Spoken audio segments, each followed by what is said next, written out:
Magandang umaga mga kahuwan. Narito na ang ulat sa panahon today.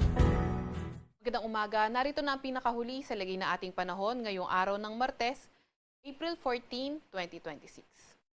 Narito ang ating pinakahuling satellite image kung saan may minomonitor pa rin tayong bagyo sa labas ng ating Philippine Area of Responsibility. Ito ay nasa may super typhoon category na may international name na Sinlaku.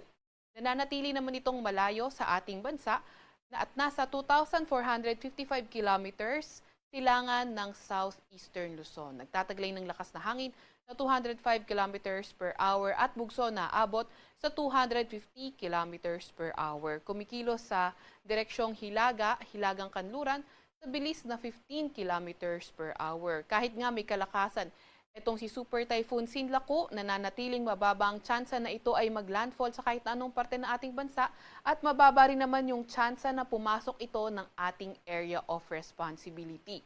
Wala rin naman tayong nakikitang direktang epekto nitong si Super Typhoon Sinlaku sa kahit na anong parte ng ating bansa sa mga susunod na araw.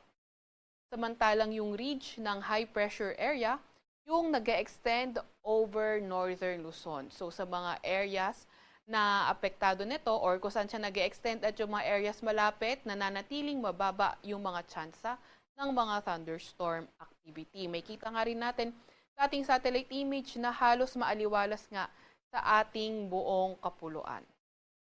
Update naman sa heat index kahapon, ang naitalang heat index sa Metro Manila ay 37 to 38 degrees Celsius base sa mga estasyon natin located in Metro Manila. At ang pinakamataas naman na naitala kahapon ay 46 degrees Celsius sa may Cotabato City sa may Maguindanao.